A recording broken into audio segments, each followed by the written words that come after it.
Prairie-Wapiti. Thank you, Mr. Speaker. I've heard great disappointment from the Alberta lamb producers, which is one of Alberta's many sustainable and thriving industries. In December of 2015, the United States repealed cool legislation for beef and pork, but not for lamb. The expectation of Alberta's livestock industry is that not only the federal and provincial governments would fight for the U.S. to repeal cool and settle for no less than its removal from the entire industry in Canada and Alberta. To the Minister, what are you doing to ensure that Alberta lamb producers are no longer legislated by cool? Good question. Minister of Agriculture. Thank you, Mr. Speaker, and the member for the question. It gives great pleasure to know that the repeal of the cool was a great victory for Alberta, a great victory for Canada, and a victory for our livestock industry. It helps enhance our mutually beneficial trade between the two countries, helps restore those markets for Alberta's producers, helps agriculture products. Important to note, Mr. Speaker, that agricultural products are our second largest export sector. The United States are our most important trading partner.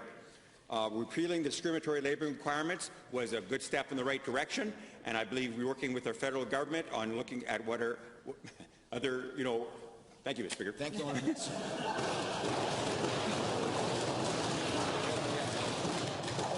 First supplemental. Thank you, Mr. Speaker. Given that Alberta lamb producers sought help of not only their MPs but of their Alberta MLAs, and given that they were still included in the country of origin labelling, to the Minister, how are you advocating for Alberta's lamb producers, and when will you listen to their concerns given these tough economic times? Honourable Minister. Thank you, Mr. Speaker, and to the member for the question. It was my understanding that the Alberta sheep producers first raised this concern to our federal government about their requirements in cool in 2015. At that time, it was not legally possible for the lamb producers to get their concerns into that case for cool. So I do, encourage our lamb and sheep producers to contact the National Sheep Value Chain Roundtable and the Market Access Secretariat so they can address that very valid concern. Second supplemental.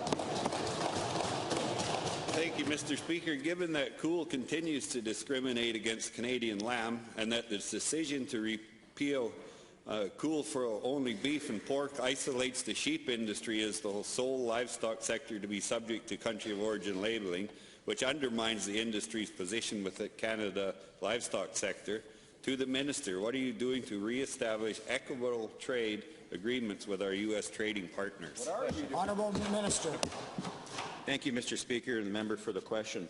It's important to remember that labelling requirements are still in place for poultry, lamb, and venison, as well as fruits, vegetables, and certain nuts, produced in Canada.